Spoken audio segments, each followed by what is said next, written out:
Matt Wingett, and we're going to be talking about his amazing, amazing new book. There we go, Mysteries of Portsmouth, which I have been reading over the last day, and you kindly sent me, Matt. Thank you so much. So before we delve into that, let's talk a little bit about your history with Portsmouth, and being that you're a Portsmouth boy, and what brought you to what led you to this book. Yeah, a great question. So I was born in Pompey. My dad was Navy. And, for those who don't know, Pompey is the nickname for Portsmouth. Or Webbers, as we like to call you. Say again? Webbers, as we like to call you, or Yeah, mudlarkers. Yeah. Quite right. I mean, my dad was Navy, so I was always down here. I was born in Portsmouth, but kind of grew up just outside the town in a place called Plain, but was always down here because of my dad's Royal Naval connections. And when I was a kid, I didn't like the town that much. You know, when you're a kid, you don't really, I think you don't really appreciate what you've got until you've been somewhere else. So I moved away when I was younger, and I went and lived in Amsterdam, I lived in Scotland, I lived in Ireland, I lived in Cairo. And when I came back, I suddenly realised, I had to come back because my mum wasn't well, and I suddenly realised actually, Pompey's got a lot going for it, and it's a great place to be. So that then got me interested in all kind of aspects of Portsmouth life, because I've always been someone who's into his history. I should also say that one of the reasons I moved away when I was younger was that I used to write episodes of The Bill for Thames TV, the old cop show, and which was great fun. And so I've always been writing, and I was always looking for. When I was writing, I was looking to do short stories and novels and things, and I was looking for a location. And when I moved back to Portsmouth, it's just like, oh my God, it's all here at your doorstep. There's so much here. There's history, there's literature, there's the whole works, and that's basically my announcement for the Portsmouth Tourist Board, over and done with. It sounds like me talking about the island, to be honest. So. Yeah. We might get some rivalry going in a minute. Yeah. I might stand up. I might get over to Ryde and start throwing stones across the Solent at you. I'll catch them and throw them back. It's interesting, the love of one's surroundings, and that connection with the land and where we've grown up, and the stories. And I always say that all around us are these stories, and the land sort of absorbs that. And when you fall in love with somewhere, whether it be your history with that place or an adopted home, those stories seem to absorb into your soul, don't they? Oh, we're talking psychogeography. Yeah, absolutely. Yeah, I think that's absolutely right. I mean, what happened for me is once I kind of got in tune with Portsmouth, suddenly the floodgate opened, and I started writing short stories. A couple of years ago, I wrote a novel which is called The Snow Witch, and that is all based in Portsmouth, or largely based in Portsmouth. It really got under people's skin here in a way, and into their heads. And there's been an art exhibition on that just recently. There's been what's called a transmedia storytelling experience about it, where someone came to me and said, well, I want to do this project. We had like a team of script writers producing stories that went out on Facebook. Really amazing stuff. Once you find the thing that drives you, it becomes something that kind of feeds on itself and grows and grows. And that's basically what's happened with Mysteries of Portsmouth. Absolutely. I've kind of been interested in different aspects of the town. What happens is I published a couple of years ago a book called Dark City, which was all ghost stories based in Pompey. And I sell on market stalls around the town, these books. And people kept coming to me, picking up and going, oh, that's good. Oh, Dark City, Portsmouth Tales of Haunting and Horror. And they look at it a bit and go, you got any real ghost stories in Portsmouth? I thought, where would I get some real ghost stories? And I didn't just want stories that, the bloke down the pub will tell you the story that he saw when he was very, very drunk one night and blah, blah, blah. And some of those are fantastic stories. They're really interesting and fun. I wanted stuff that was in some way verified. And I thought, well, I knew some, some of the history of the town, but I also went to the British Newspaper Archive and started searching for Portsmouth, supernatural, paranormal, unexplained. for the last 200 years, and I started turning up really fun stuff. So yeah, that's how Mysteries of Portsmouth happened. Yeah, from that psychogeographic thing. Yeah, it's brilliant, isn't it? I mean, we'll talk about your book in a second, but one thing I always say is that a storyteller, there are three parts to a storyteller, and there's the stories that go back generations, and we tell those stories and we put our own mark on them, and then there are those stories where we've heard something and there's a kernel of something there, and we turn it into something more, and then there's the third, whichever the wind or the earth tells us, and Yes. and I never tell which one it is that I'm telling. I leave that up to people to decide. I think I like a little bit of mystery about that. Yeah. But, Absolutely. we could talk about this forever, but we're here to talk about this amazing book, which has been, some of the things in here are just bonkers, and I love bonkers stories. Anyone that knows me will tell you I love things that are bonkers. So let's talk a little bit first of all about the petrified forest, Yeah. which I thought was fascinating, really interesting. One of it caught my eye. The name of it caught my eye because the Isle of Wight. There's fossils everywhere, and so that's something that my son loves. And I thought, okay, petrified forest, brilliant. And getting into the story, great. Tell us a little bit about that. Yeah, sure. So, I mean, basically, one of the things that I do in the section in the book called Lost Lands is I look at things that used to exist but don't anymore, but of which there are traces.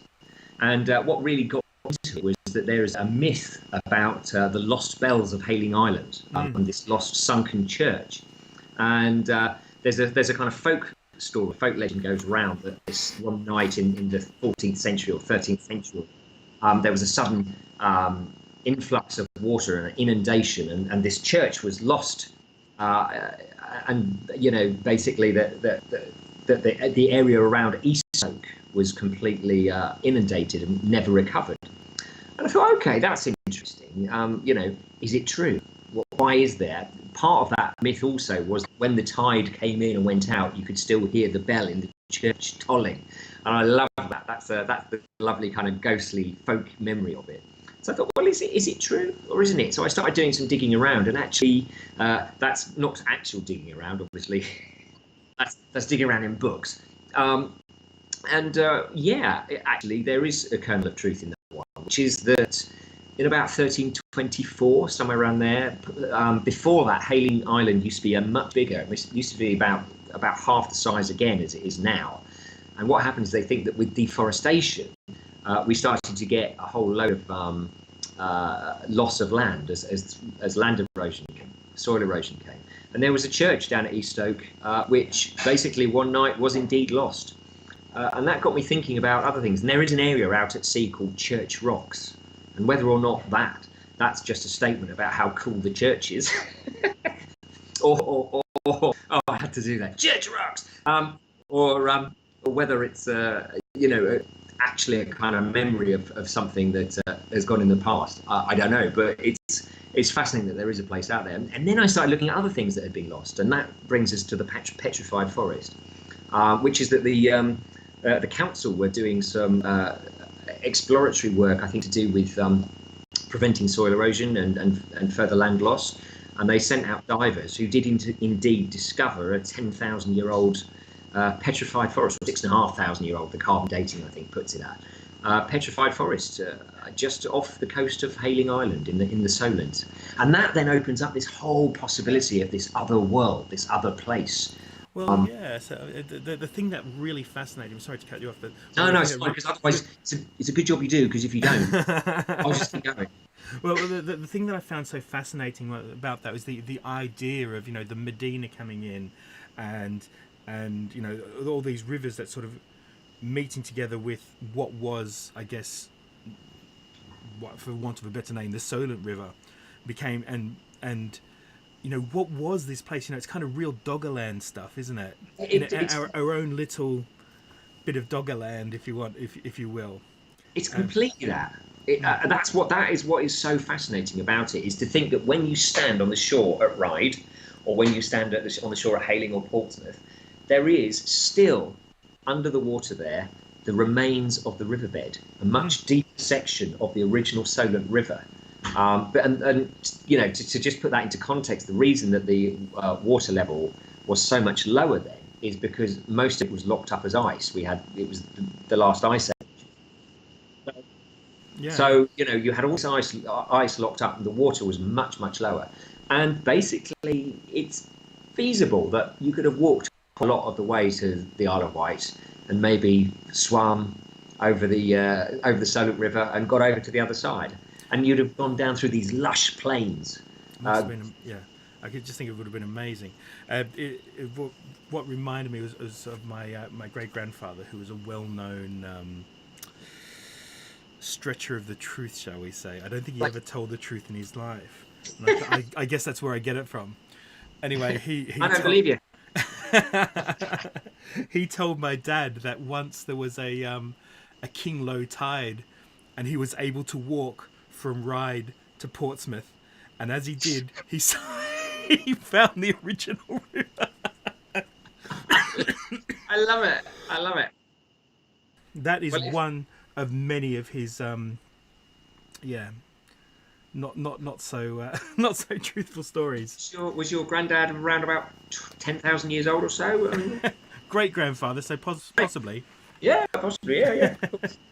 So let's skip ahead a little bit and go to the story, which I think is one of the two most bonkers stories in the entire book, Alien Bees. Alien Bees. Yes. I read that and I just couldn't believe it, and the whole astronomer royal just getting involved, and the fact that the man who is trying to talk sense comes off sounding like he's the bonkers one, he's the mad one. Yes, it's brilliant. So to put that in context, of course, in the 1940s, in 1947, we had the start of the wave of UFO sightings, or flying saucers, as they were referred to at the time. Which, you know, I found many references to flying saucers in the British newspaper archive as I was looking for stuff to do with Portsmouth. What happened, which is different in Portsmouth from anywhere else, is that an RAF pilot, because what happened is he would say, "Oh, I saw this shining light in the sky," and it was just reported by the papers as a kind of, you know, curiosity. But on June the 1st, 1950, a RAF pilot out of RAF Tangmere in a Gloucester Meteor was flying towards Portsmouth when he saw this shining light in the sky, and it wasn't the sun; it was something else. And he reported it in, a flying saucer. He reported it in. Basically, started a whole kind of wave of further UFO sightings and flying saucer sightings, and even started the MOD investigating flying saucers. It was the first time that they'd investigated them, and they set up this thing called the FSWP, the Flying Saucer Working Party, which would be a great name for a band, I think. But then we get to the Astronomer Royal, because there's all of this kind of flying saucer panic going on. So what happens is the Astronomer Royal decides to write this kind of like authoritative piece about why flying saucers are a myth. And as his article goes on, it becomes more and more unhinged. And that's what you picked up on, isn't it? So what he starts to do is he starts to attack like the most extreme straw man ideas about Martians, because you know, everyone's going, they must be from Mars. It's, you know, or that's the kind of assumption that, you know, aliens must be from Mars, because let's face it, our world was quite small, our universe was quite small at that time. You know, yeah, exactly.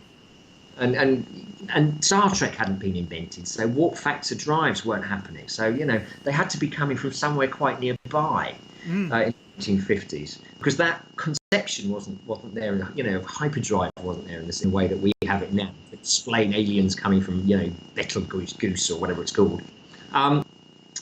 So he starts saying, you know, well, you know, Martian life, Mars can't report life except for maybe some plants, blah blah blah, like this sort of thing. And then he says, and of course, everyone's saying that these flying saucers will be piloted by alien bees. And it's just like, The thing is just what? brilliant. What? I'm reading that and kind of thinking, where the hell did that come from? Yeah, what is that? And I read it. I just thought that is the whole thing is bonkers, and I love it. And anyone that knows me will know that I'm always attracted to the weirdest, strangest stories. I don't know what that says about me. But it's What I love fantastic. about it, what I love about that is it's the astronomer royal, and every line he writes makes himself look more unhinged. Yeah, no, And brilliant. flying saucer people, that are into their flying saucers, actually, yeah, actually, they're looking pretty reasonable in comparison to this camera. It's But fascinating. I love it. it's almost like Neil deGrasse Tyson trying to talking to a flat earther and Right. becoming more and more unhinged and making them look like actually you know what, flat earth actually starting to sound like a bit of a reasonable argument compared to some of this. Yeah. So there's one story in particular I want to talk about, which is Spring Heel Jack. We'll come to that in a minute. Right. Yeah. I want to skip further on in the book. Now I haven't got this far into the book, but it's something that is kind of near and dear to my heart, which is the last witch trial that you have in here. Okay. And Yeah. I'll tell you why I'm really looking forward to reading that is because there's always been the feeling that it looks like we had a bit of a network issue then. Oh, we had a Still there? glitch. Yep, We had a glitch. We're back. yep. So Hear me? there's always been like a what's the word? Um, the not the assumption, but the belief that witches on the island are just part and parcel of day to day life, and they were kind of the it didn't bother them too much, and there was never any real persecution of witches to a great degree. Any that were kind of let pardon. And there's a great story about the Witchfinder General coming to the Isle of Wight, and the Isle of Wight people telling him to nick off. They're not interested. I mean, that's paraphrasing, obviously. And there's all sorts of stories of the idea of as long as they were Christian, a Christian witch was fine. You can practice spells and things like, but as long as you were doing it to do good, that's all right. And there's all sorts Yeah. there's tons of little stories about these witches who are faced with moral dilemmas, always coming out on top, always ended up being killed by the people who who asked them to do things that they found unethical. But the story always comes around that actually they sacrifice themselves for the good of things, and that's why I find this really interesting, and I find the whole witch thing just fascinating. So I'd just like to talk a little bit about that, really. Sure. Where do you want to start with that? Well, let's talk about the last witch trial, shall we? Okay. Yeah, I mean, I've called it the last witchcraft trial, but it's not entirely accurate. There was one trial for witchcraft that was a few months after this one. But what happened is that this is the last one where someone was sent to prison under the 1730 Witchcraft Act. So that's kind of that's a big deal. And when you tell people that it was in 1944, that's when it gets kind of like, oh, how did that happen? So yeah, that's kind of the story with it. So the story basically is of a woman called Helen Duncan, who was a medium who had many followers who really thought that she was a very, very powerful and realistic, real medium. And then there were her detractors who thought that she was basically a complete fraud. And what happened is in World War II, she got a message through from, so she said, she got a message through from someone who was on board HMS Baron, or Baron as some people call it, which was the British battleship that had gone down.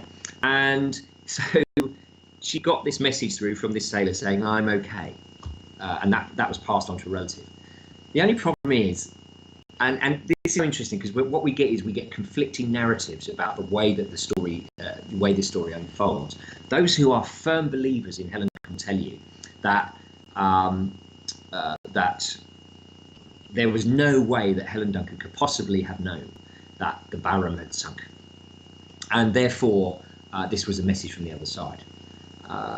Because what happened was that the Barham news of the Barham sinking had been suppressed by the government. So there was meant to be a news blackout on it for propaganda purposes.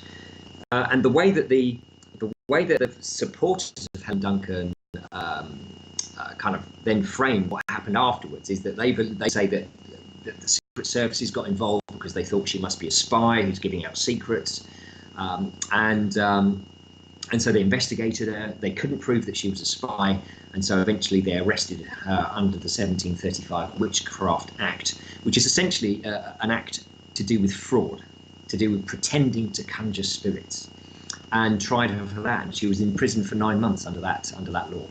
So those people who aren't believers in Helen Duncan tell a different story, and the story they tell is that she was a fraud all her life and had been proven so on numerous occasions, and that the reason that the Royal Navy investigation branch got involved was simply that they felt that this was so distasteful, such a mockery of the dead, that she was running these seances at the Master Temple in Copner, which is this tiny room above a shop. But I love the name of the Master Temple. It's great. It's fantastic. It conjures up all sorts of stuff, doesn't it? But, yes, she did. But yeah, pun not intended. But the fact that it was I have this vision of this dingy little room with half-cocked robes and all sorts. But it just sounds incredibly, just amazingly kitsch to me. Yes, that's exactly right. Yeah, and so they arrested her and tried her, and at the trial, she said, well, I'd really like to show you my skills, and the judge is like, well, whatever you do here today isn't relevant as to whether or not you committed fraud, because we're trying you for what happened then, not what's happening now, which kind of basically screwed her defence. And so what they did was they just brought in line after line of people who were willing to testify to her good character and testify that they had met deceased relatives thanks to her. But of course, all that does is say to someone who is a skeptic, says, well, look, she's managed to fool a lot of people. So but it's really fascinating. The whole thing. Damned if you don't in this one, isn't it? Well, it really is. It really is. So, yes, she was imprisoned under the Witchcraft Act 1735 in 1944, and like I say, there are competing narratives as to the truth about it, and that's one of the things I find really fascinating about this type of story, which is it true or is it fake news? Has it been made up? Well, I always say, why let the truth get in the way of a good story, right? Well, I'm with you on that one. So before we get to the story I'm desperate to talk about, let's talk about what I think is just lifted straight out of a script of Monty Python, The White Rabbit of Portsea. Again, yes. Bonkers. I love it. Yes. Tell us a little bit about. Don't give it away, but let's talk a little bit about that. Okay, so without giving it away, because quite right. So the story is of an apparition, and the apparition is allegedly of a man who did bad things, and it's in Portsea in the early part of the 19th century. And this apparition, this terrifying, monstrous apparition, appears as a white rabbit.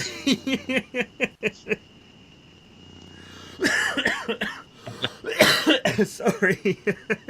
Right. It just tickles me. The whole thing just tickles me. It's amazing. I mean, it's if it had been described like something from Donnie Darko, then yeah, I'm completely on board with that. But no, it's a white rabbit. It's just a white rabbit. It's just a white rabbit. I mean, Monty Python did their Killer Rabbit of Cair Bennelong. Yeah. 100 plus years later. But they were late to the game. We had it in what seemed way before that. And it's this apparition that people get absolutely just kind of traumatized by connection with it. It's just it's just this terrifying rabbit. And so yes, there's a story in the newspapers about it. Yeah, I mean, I love that there's a an armed soldier with his rifle. It's the whole thing's mental. So I just think it's well worth reading just for the comedic value. It's fantastic. Yes, indeed. So, lastly, I want to talk a little bit about Spring-Heeled Jack. Hey, And you mentioned yeah. Spring-Heeled Jack, and my regular listeners and people who read my tweets will know that I'm kind of obsessed with Spring Heel. I just absolutely love it. I mean, I even made a hoodie, which I showed you earlier, my Spring Heel Jack hoodie. Available online. Not online, actually. It's not available. It is available if you ask me. So, 20 years ago, I was at Charing Cross Station. It was very late at night. Okay. And it was probably 10:30, about 10:30 at night, and I was about to. I'd been working for a company in France, and it had basically folded, and we had an office in London, and I had to go there and clear the office out, and so I'd been there all day with two of the other guys who'd worked with me, and we'd gone out. We went, had something to eat around Charing Cross, and they went off, and I was waiting for the last train. So it must have been late. It must have been about 11ish. I was waiting for the last train to leave to go home, and I lived in Kent at the time. and it was middle of winter, but it was one of those unseasonably warm nights. You know, winter where you get that kind of weird mugginess, even though it's cold. You put your coat on, and then you get really hot, and you start to sweat. So you take your coat off, and you just get really cold. It was one of those nights, and the Charing Cross station was just unbearably warm. So I went outside. I knew I had half an hour to wait, so I went outside. And if you know Charing Cross, you'll know where the Eleanor Cross, the Victorian Eleanor Cross, is in the parking. So I was sitting over the other side of the fence, with my back on the metal grate, or the metal fence, and wasn't really doing too much. I was just listening to some music, and then all of a sudden something caught my eye, and I looked up, and there's a whole row of buildings just straight across the road, straight across the Strand. And I looked up, and this is the God's truth, and I saw a black figure in a hood jump from one to the next and run across the building. And I looked up at it. I was just looking, and it turned around and looked at me dead in the eyes. And even though it's across the road, I'm sure it looked me dead in the eyes. And I saw it leap, and I swear, and if I took a polygraph test, it would show, I swear blind, it jumped from there all the way across the Strand, across onto Charing Cross station, and I watched it across and run and take off. And I am convinced that is my experience with Spring-Heeled Jack, and I'm convinced that he's still around, and that I will take to my grave as the God's truth of my experience with Spring-Heeled Jack. How's great grandfather's genes? Very strong and blue, made of denim. I love it. That's a fantastic story. Yeah. I really, really like it. So that's, I mean, Spring-Heeled Jack is a real strange phenomenon, and I'm delighted to meet someone in the modern day who's claims to see one. That's really, really great fun, and great that it's in London as well, which is where the stories of Spring-Heeled Jack begin. Yeah, such a strange and unusual character. So he got all over the place. He was all over the country, and there was at one point kind of a Spring-Heeled Jack kind of craze, I guess. You know, it got into folk culture in a really major way. So of course he was bound to appear in Portsmouth at some point. Well, he appears in Newport, on the Isle of Wight as well, right. on top of the Minster. Yeah. Anyway, tell me your story, and I'll tell you the story of him in Minster. You show me. Yeah, exactly. All right then. Okay, so the story I have. Uh, you're right. You're Yeah, right. filthy children giving me diseases. You know, Ah, I am listening. eat that. um, not. I can't get it down the Skype, can I? I'll send it to you. Thank you so, I'll put it into an archive and send it. You can have some. I'll share it. so much. Um, yeah, the story of Spring Hill Jack is basically. It's interesting because there's the main witness who writes about it is a guy called F.J. Proctor, and he was a young man in the 1870s when Spring Hill Jack came to Portsmouth. Came to Portsmouth only once, and was seen on Portsmouth High Street, leaping over walls and over the gravestones. And yeah, F.J. Proctor writes about him, and there's a guy called Dr. Carl Bell who has a real interest in this kind of stuff, in monsters and things. And actually, he has one of his things is the made hauntology, which I just think is, that's it. Yeah, well, I mean, and it gives it that air of legitimacy, doesn't it? Absolutely, yeah, quite right. Just put an ology on the end, it's sorted. Exactly. So, so um, yeah. So what happens is that yeah, Proctor talks about this, and then he writes about it many years later, and Carl Bell mentions it in a book that he did on Spring, and that's worth looking at. But I thought any corroborative evidence. So I looked in the British newspaper archive, and there wasn't a direct statement about Spring Hill Jack being in Portsmouth in the archive on it. One of the reports about his appearance in Aldershot basically being along the line since his appearance in Portsmouth last year, blah blah blah blah. He's now turning up here, and then it goes on to describe his antics in Aldershot.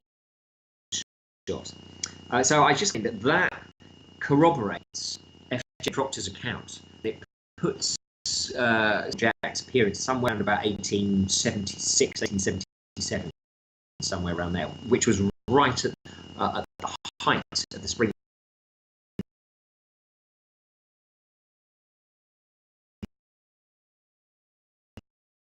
barracks.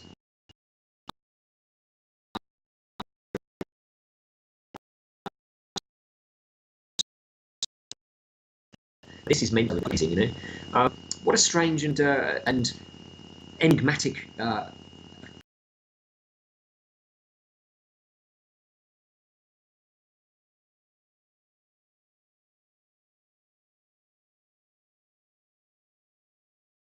legend that is, and someone who actually has seen something that might